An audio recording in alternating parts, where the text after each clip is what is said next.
Thank you very much. It's a great pleasure to talk here. Today, I will talk about the so-called set values of mean field games. And it's a joint work with my advisor, Professor John. So let me give the outline. So first, I will talk briefly about games in general. And then I will introduce the discrete setup that we have. And later I will introduce the set values, which is the main object that we will study. And I will talk about the two important properties here. One of them is the dynamic programming principle, or the time consistency. And the second one is the convergence. Later, I will go into the continuous model. I will talk about the diffusion model. So let me briefly talk about what are the games in general, what we call as games. So we have players first of all. So let me look at the end player version. And those players have some states. And each player has a control or actions or behaviors. And associated with those controls, there's a cost with them. And in the realm of mean field games, those players do interact with each other throughout the distribution. And the distribution is given as the empirical distribution, which is a uniform sum over the Dirac delta measures of their states. There's a notion, a general notion of an equilibrium here, so-called a Nash equilibrium, which is a competitive equilibrium. And it basically says that no one wants to deviate from her strategies. So when you look at the player I here, and if the controls are given as alpha 1 through alpha n, this vector will always denote this. And player I doesn't want to use any other control. Otherwise, she's performing worse than what she would do. And on the mean field game side, this was the finite player game. And now for the uncountably many player game, or the continuous game, let's say, we have one state for the population where the population is using to control alpha. And there's a single player that is observing the distribution of the population, which is simply given as the law of the xt alpha. And there's a cost again, where the population is using to control alpha, and the single player is using to control alpha tilde. And there's a definition of a mean field equilibrium, defined similarly as in the end player game. If the population is using the alpha star as a control, then it is best to use alpha star as a single player, otherwise you are performing worse. So let me briefly give some names on different structures, but I will not spend too much time here because I will not go into any details. What I'm trying to say is that games could be quite general. And for example, you can consider games on graphs, or you can consider games with a major player in it, or you can have some more structural differences like state dependent or path dependent dynamics, etc. The list is not limited to these ones, of course. Let me briefly talk about the literature here. These two papers here are the original papers in this subject, in the mean field game, which introduces the core ideas, concepts. And there are some lecture recordings and lecture notes based on these recordings. And there's also one book that I want to mention, which is a 2-volume book here. And of course, there are many other references we can put under the classical references. And I also want to talk a little bit about the master equation approach and the references here. This approach is a PDE approach, essentially. And there's what's so-called a monotonicity condition. So here, this approach is used under the assumption that there's a unique equilibrium. So when there's a unique equilibrium, then we can talk about the value of the game corresponding to this unique equilibrium. And this value of the game satisfies the master equation. So those results are the results for the well-posedness mainly. So important results about the well-posedness of the master equation. And there's a seminal paper here by this author, which I will come back again. But let me briefly explain what is the relation with our work. So in our work, we don't, we don't have the monotonicity condition, or essentially we are interested in the case where there's no unique equilibrium, but there are many equilibria. And in that case, we are talking about the set of values. So I will introduce the set value, of course. And when there's a unique equilibrium, our set value will become a singleton, and the single value of the set will satisfy the master equation. So I will come back to this point again. And let me give some very simple examples for multiple equilibriums. One for the n-player game. Let's say there are only 2 players, and there are 2 controls, 0 and 1. And let's say the cost is given as in the table. So if both players are using 0 and 0, the costs are given as 2 and 2. And this is an equilibrium because if we fix the, for example, second player, the first player doesn't want to change her strategy because the cost jumps from 2 to 3. And similarly here, the cost jumps from 2 to 3. So this is one such equilibrium. And 1, 1 is also an equilibrium here. And let me also give an example on the mean field game side. But I should explicitly mention that this is not a very good example in a sense that when it's a mean field game, you expect that players do interact with each other throughout their distribution. But there's no dynamics at all, so it's a very primitive example, so to speak. But I just wanted to give it to have something to think about for multiple equilibriums. So let's say here the controls are in between 0 and 1, and the cost structure is given like this. So here 0 is one such equilibrium because if the population is using 0, you cannot change your cost, so it's an equilibrium. And if the population is using anything in between 0 and 1, then the best choice is 1, so it's not an equilibrium. But if the population is using 1, the best choice is still 1, so it's an equilibrium. So now let me introduce the discrete setup that we have. And here S is the finite state space, and times are also discrete from 0 all the way up to time t. And the set A will be the possible values for our controls. And the dynamics are defined by the transition function, Q. And this gives us the probability from jumping from state X to X tilde, given the time, the measure nu, and the possible control A. As it is a transition function, if we sum over all the X tildes, we end up getting 1. And let me define the mean field game first. So we are given a 5 tuple here. This t is initial time. You can think about it as 0. Mu and alpha for the population. So this is the initial distribution of the population. And alpha is the control that the population is using.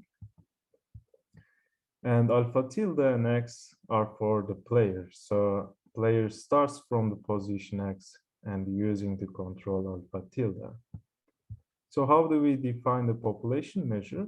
We are defining in an iterative way. So next step, s+1 at time s+1, to determine the measure at state x tilde, we are looking at all the states at time s, x, and we simply multiply by the transition probability from state x to x tilde, while observing the distribution of the population itself, mu as alpha, and using the control alpha here.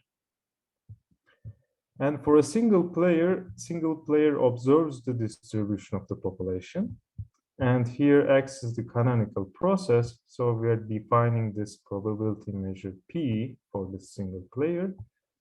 And given the previous step, this probability is defined as, again, with the transition probability, transition function, jumping from the capital X to the small x. Now observing the population measure mu as alpha, and potentially using a different control alpha tilde here.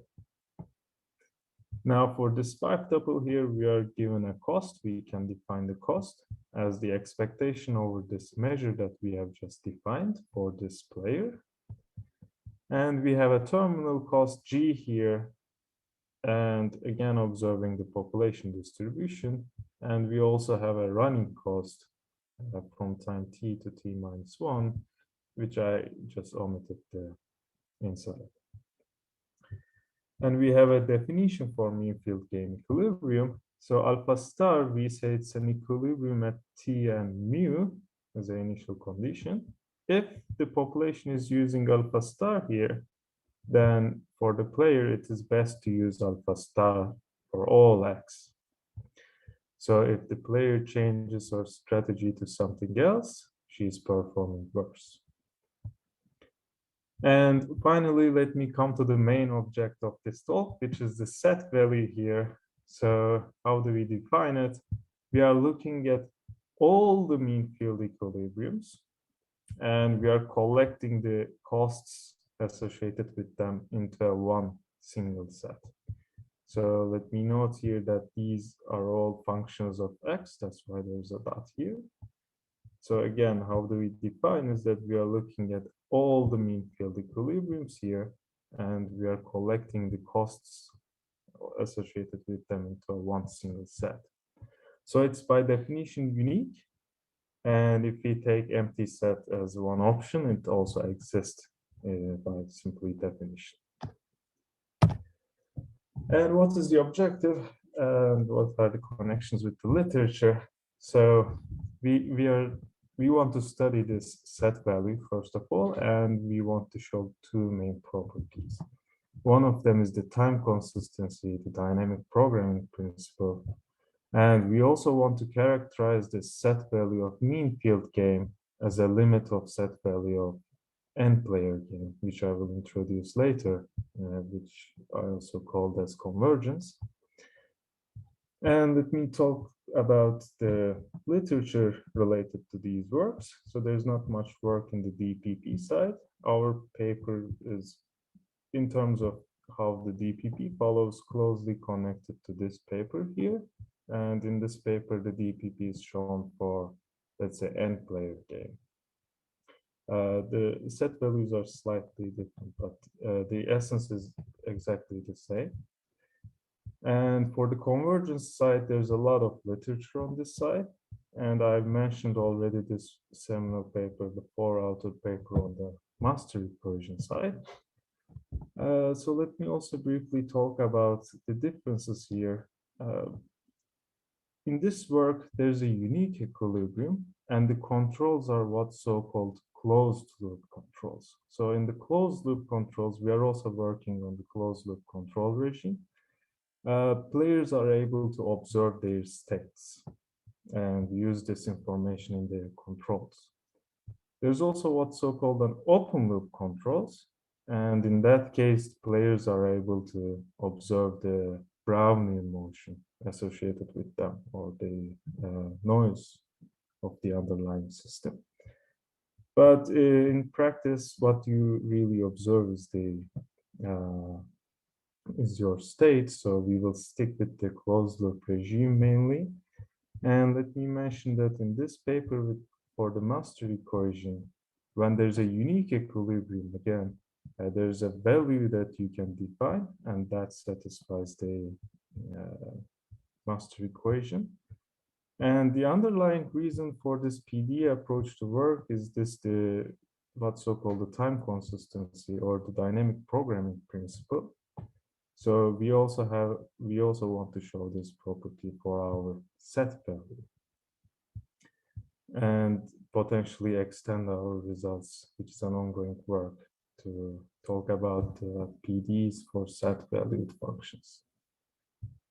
And there are works that completely characterizes the open loop regime in terms of convergence. So in this work, the limits of n-player games are characterized by what's so-called a weak mean field equilibriums. And later this work is generalized to closed loop, or let's say extended to closed loop regime, but the characterization is not a complete characterization, in a sense that the weak mean field equilibriums are larger than limits of n-player games. So in our work, we want the equality. We want this set value of mean field game to be equal to the limit of set value of n-player game. And let me also mention that since we have the time consistency, well, let's say in the literature, these works are all about time 0 to time capital T, that's the convergence.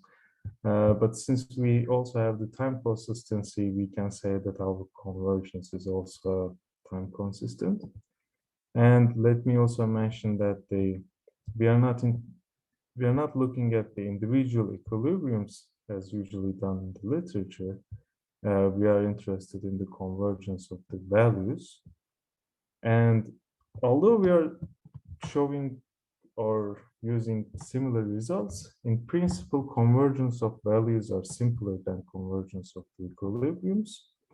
And let me give the trivial example here. So let's look at the case where this terminal cost G and the running cost F is constant.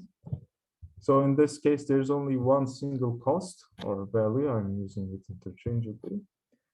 And the set value is always a singleton. There's only one value. And I haven't defined the n-player game version, but again, if we took these as constants, again, there's a one single value and the convergence is trivial. But in terms of equilibriums, everything is essentially an equilibrium. So literally anything is an equilibrium. So in principle, the convergence of the values is simpler than the convergence of the equilibriums. So let me talk about our first result, the dynamic programming principle. And to talk about it, I need to define a few things first. So we have a middle time t0, which is smaller than the terminal time t. And at this t0, we have a given terminal cost c. And for this terminal cost, we define a mean field game equilibrium, which starts from t with the initial distribution mu and ends at the time t0 with the terminal cost c. And once I've defined this, here how the DPP looks like. And on the left-hand side, what we have is the original set value. So let me explain it on the picture that I have here. Let's say the x-axis is the time from 0 to t, and the y-axis is the state. And the inside is not really important. I just draw something to imagine. So on the left-hand side, what we have is the original set value. So it's the set value. So we look at the game that starts from 0 and goes all the way up to 2. We solve this game, we find the equilibriums, and we collect all the costs associated with this game on the left-hand side. And on the right-hand side, what we have is that we first solve this sub-game starting from time 1, going all the way up to time 2. We find all the equilibriums and associated costs with them, and collect all of these into this set here. So this set value again is the one that starts from this time t0. And then we look at the game from 0 to 1. And we take our terminal cost for this game from the costs on the right-hand side from 1 to 2. So it's what's going on here. So we are looking at the equilibriums that ends at time 1. with this terminal cost that is coming from the set value starting from time t0. And when we look at these costs, they're exactly equal to looking at the costs from starting from 0 and going all the way up to 2. So let me give the basic ideas of the proof to say the same result in a different manner. So the left-hand side contained in the right-hand side roughly goes like this. So we have an optimal control from 0 to 2. That is going to be also an optimal control if we started the game from 1 to 2. And for the part that is right-hand side contained in the left-hand side, so we have an equilibrium, the optimal control from 0 to 1. And also associated to this cost, we have an optimal control from 1 to 2. So at the end, we can combine those two controls and get a one such control which will have the same cost associated with this game. And let me mention again here is that the time consistency, the dynamic programming principle is the central thing for the PD approach. So usually it goes like DPP plus Ito formula leads to the master version. And this is an ongoing project for us. Let me talk a little bit about what the controls do depend on. We are looking at the controls that, again, it's a closed loop control, so we are depending on the state of the player. And we are also depending on the others by the empirical distribution. So there are two different settings where one of them is state dependent and the other one is path dependent, where everything is depending on the paths. And in terms of results, DPP holds in both cases and convergence also holds. But we have the convergence result for the discrete setup in the path dependent case. We don't have it for the continuous case due to technical difficulties on that side, which we left for future research. What are the other options? There are, of course, other options we can consider in terms of the controls. And one commonly considered one is what's so-called a full information, where the control depends on all of the players, like x1, x2, all the way up through xn. But it's kind of too much in a sense that the player doesn't know only where are those, what are the states of the players, but he or she knows it by their names too. So in the empirical measure case, when it depends on the measures, player can observe like in a particular state how many players are there, but in the full control case, she also knows like the third player is there, seventh player is there specifically. So when n goes to infinity, when we want to consider the large n limits, we believe that this reduction, the symmetry is quite okay to consider. So these differences are quite crucial, by the way, for our set values, because set value is very sensitive to those choices. So in a sense that the state-dependent case set value is not equal to the path-dependent case of the set value. Before moving on to the convergence, I need to mention one thing about the epsilon equilibriums. Previously, I defined the true or exact equilibriums, but now I need to extend it to epsilon equilibriums. So we say that this alpha star is an epsilon near field gain equilibrium. If we subtract epsilon from the cost, then it's going to be better than everything else. And we redefine our set value as the intersection over epsilon, and we're considering the epsilon set values. So those are essentially the equilibriums and associated costs between them for all the epsilon equilibriums. And then we're taking the intersection over epsilon. So this definition is analogous to standard control theory, as we also define the value to be the limit of epsilon control. So we can write it in this way. So we can look at the infimum over all epsilon controls and then send the epsilon to 0. And this allows us to talk about the value even if there's no optimal control. So if there's no exact equilibrium, no optimal control, we wouldn't be able to talk about values. But now by defining in this way, we can talk about the values in more general. And it's also true for our case. It could be quite potential that the set value that I defined, which is exact, is empty, but this set value definition is not. So it's also important to note that after this definition, the DPP still holds true. And I will show this result in more general in the continuous setting case. And let me also mention why do we need this epsilon equilibriums in terms of the stability of the set. So here are the examples that I showed before. Again, let me remind that those are really primitive, so to speak, examples. But still, we can show that how sensitive the set value is to the parameters of the game. Here, instead of saying 1, I just subtracted a very small value delta here. And suddenly this 1-1 equilibrium becomes a non-equilibrium here.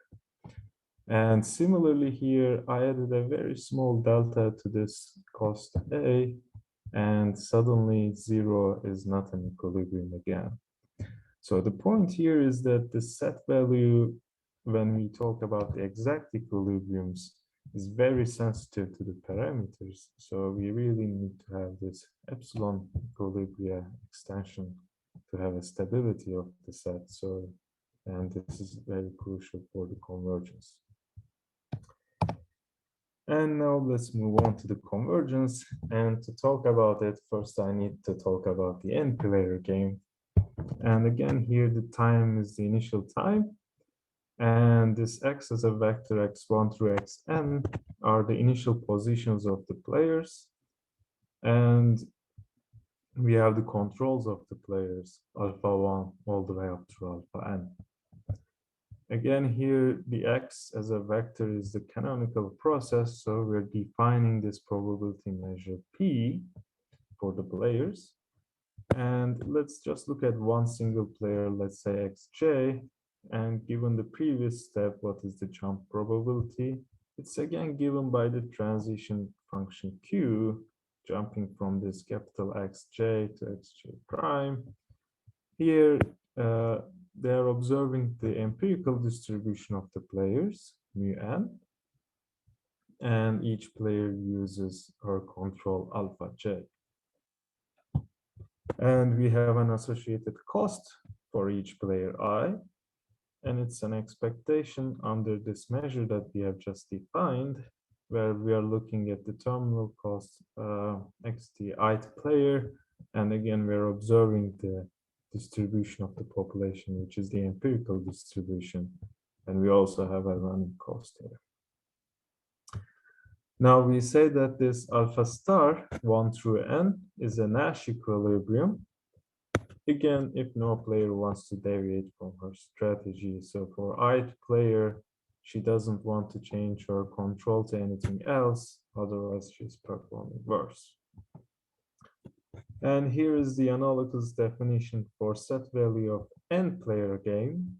So we are again looking at all the Nash equilibriums, and we are collecting the values associated with them, or the costs associated with them, into one single set. And one last note for the convergence result, so which is the main kind of observation here, is that we need to use the same type of controls for both n-player game and the mean field game. So what do I mean by that? In the mean field game, which I've introduced, there's only one control that the population is using.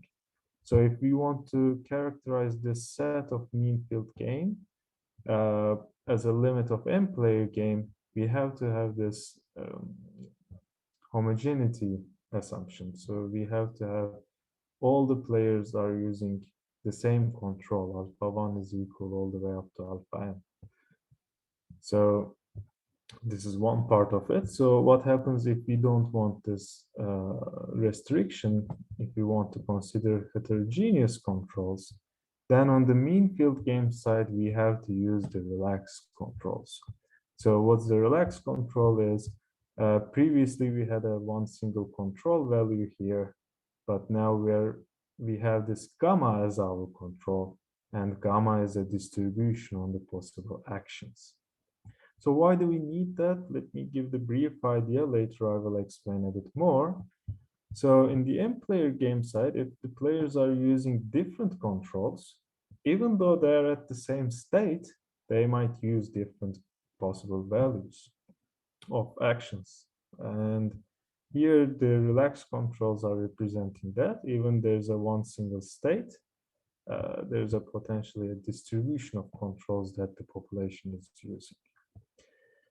So let's introduce the corresponding set values to those cases. First of all, for n-player game, we introduce the set value under this restriction of homogeneity. So we have this restriction here. And for the mean field game, let's introduce the one that is using the relaxed controls.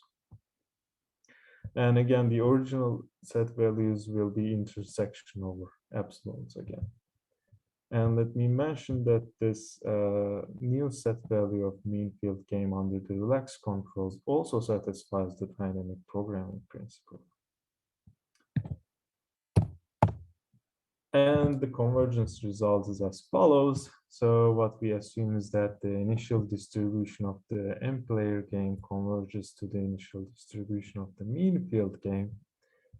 And let me quickly mention here that on the left-hand side, we have limit supremum, which is contained in the limit infimum, but it's naturally contained in the limit supremum. So all those subset relations are actually equalities.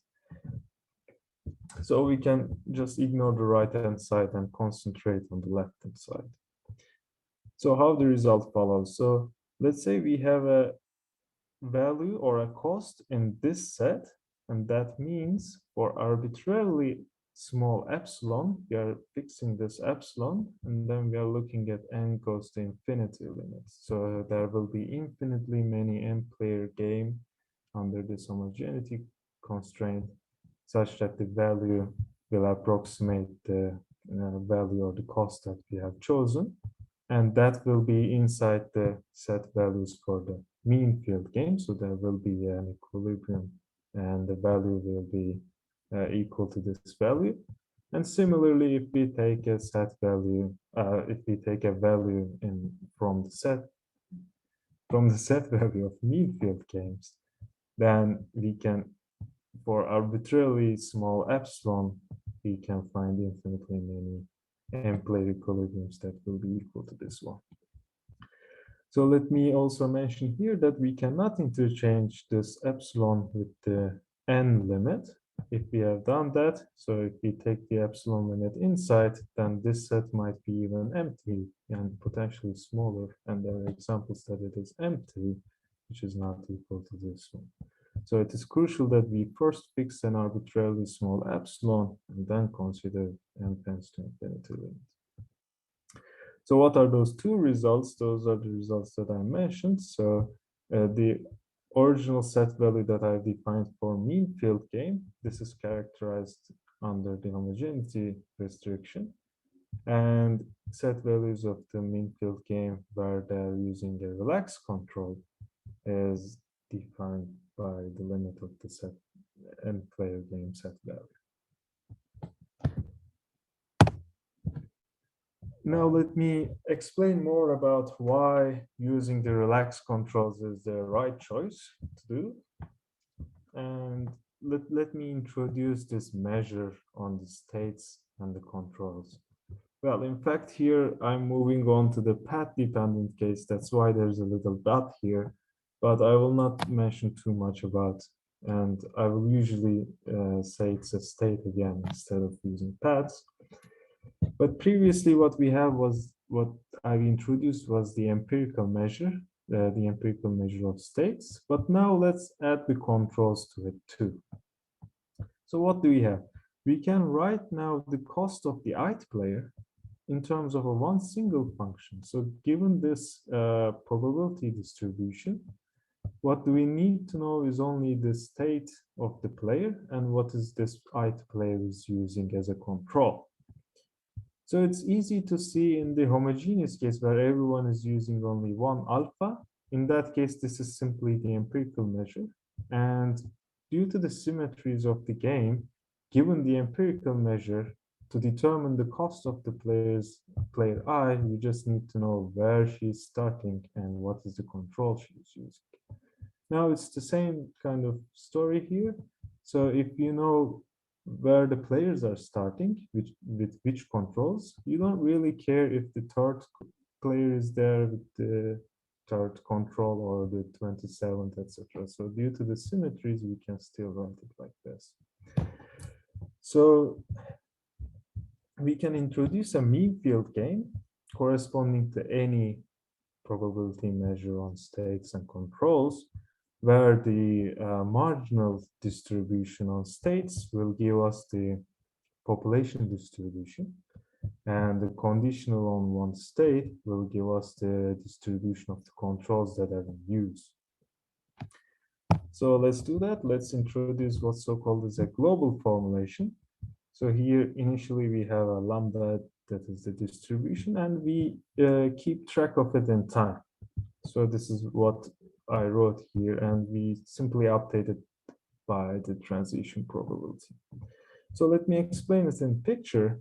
So let's look at here. So the players starting from here, let's say they're using alpha 1, here using alpha 2, and let's say half of the players are using alpha 1, the other half is using alpha 2.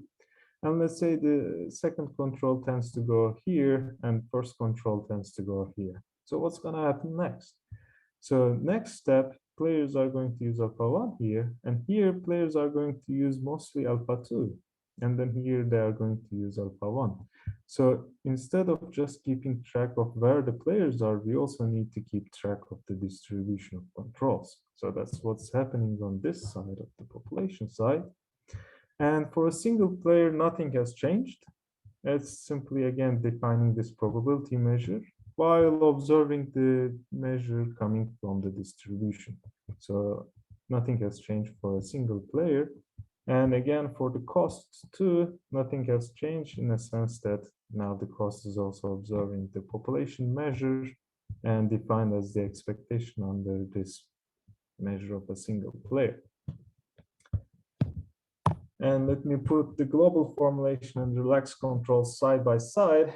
So what do we have on the relaxed control? So we have the initial distribution, and for the controls, now controls are taking values as a probability distribution on the actions. And previously what we have as a control taking a one single value, now we are changing all of those controls to integration over this A under this measure, which is our control. And as a cost, we have that the population is using a one relaxed control, and the single player is also using a relaxed control. And the optimality condition is given that if the population is using this gamma, then it is the best choice to use gamma, otherwise you're performing worse. So it's not extremely simple or one-to-one correspondence with the M-player game in this formulation. But if we move on to the global formulation side, so what we have here is that, again, I mentioned the cost here. So what is the optimality of the cost? So we say that this alpha, the lambda, this distribution is optimal if you take any control from its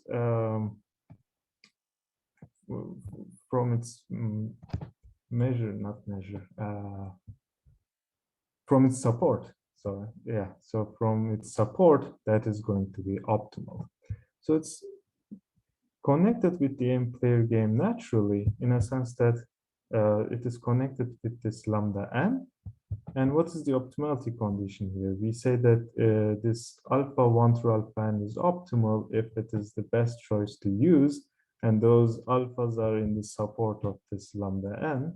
So in the limit, we expect that whatever is in the support of this lambda is going to be optimal. So in that sense, there's a one-to-one correspondence, or let's say a natural connection, not one-to-one correspondence. And we observe that the set value defined for the global formulation is exactly equal to the set value defined by the relaxed controls. So that's how the connection goes. And that's why it is the right choice to use the relaxed controls for the heterogeneous case where the players are using different controls. And finally, let me move on to the diffusion model, the continuous version of this problem. So for the n-player game side, we have players x1 through xn starting from these positions xi, and they're driven by the Brownian motions, and each of them are observing an independent Brownian motion bi. And there's a drift b, where this drift is also observing the population distribution, which is the empirical distribution again. And we have a control alpha I for each player in the same format, that is observing the state and the distribution. And here the cost of an ith player is given again as the terminal cost and a running cost. And as I mentioned, in the heterogeneous case, we have difficulties in the convergence part. So we're talking about the homogeneous case in the setup. So all the players are using the control alpha, and the single player is using alpha I. And let me mention that I already mentioned actually that we can write this as a single function where the empirical distribution is given, and all the players are using the control alpha. Then what we need is that where this player I is starting from and what is the control she's using. I'm writing it in this way to give the optimality condition like this. So we say that the alpha star is a Nash equilibrium, epsilon Nash equilibrium, if it satisfies this condition. So what is this? So we have the cost associated with them here. So, and we have the infimum over all alpha tilde. So this is the best possible you can do if the population is using alpha star. So naturally, this is always smaller than this. So it is bounded by 0 on the left-hand side. So we are saying that this alpha star is optimal, actually, if we look at the integral over mu n, which is a discrete measure. So it is like 1 over n, sum over xi's. This difference is going to be smaller than epsilon. So here x is not finite, it is in Rd. So we are not saying that this alpha star is optimal for all x, but we are allowing for a small proportion of the population to be not optimal, but this proportion of players are also going to 0. So on the mean field game side, we have the population, and population is starting from some psi, and this psi has the distribution mu. And since we are always interested in the distribution of the population, it doesn't matter which psi you choose, it's law of invariance if it has the distribution mu. And there's a driving Brownian motion B here. Again, there's a drift term, which is observing the law of itself, and there's a control alpha here in the same setup. So we have a single player that is observing this distribution, starting from x. It's the same Brownian motion, and we're observing this distribution and potentially using a different control alpha tilde. Similarly, we can define the cost in the exact same manner. And then we say that this alpha star is a mean field gain equilibrium, which is an epsilon mean field gain equilibrium, if it satisfies the similar condition. Again, it's not for all x, but we are allowing for small proportion of players to be not optimal under this alpha star, but mostly optimal. So we are taking the integral over x under the initial condition mu.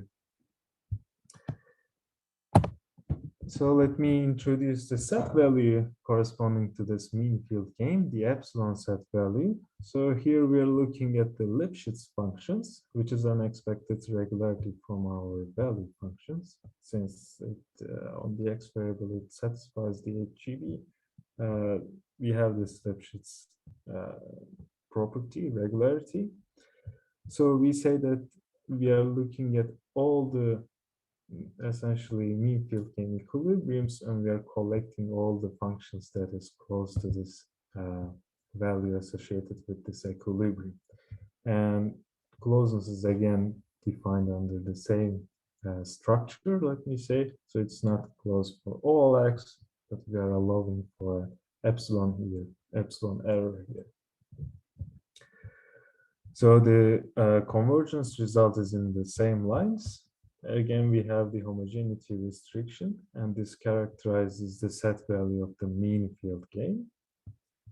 And on the DPP side, now I'm showing the DPP where we are considering the epsilon equilibrium. So previously I've shown the DPP result for exact equilibriums. Now here it is the form for the epsilon equilibriums. So again, we are looking at the values or costs associated with the game, starting from t and mu, and ending at t0 with the terminal cost c. And we are looking at all the Lipschitz functions that is close to this value. And similarly, we are looking at the terminal costs that are coming from epsilon set value at time t0. And we are looking at the epsilon equilibriums in this game starting from t and ending at t0. But other than that, the structure is exactly in the same structure, essentially. So thank you very much for listening and attending. This was all the references that I mentioned in the talk. And any questions?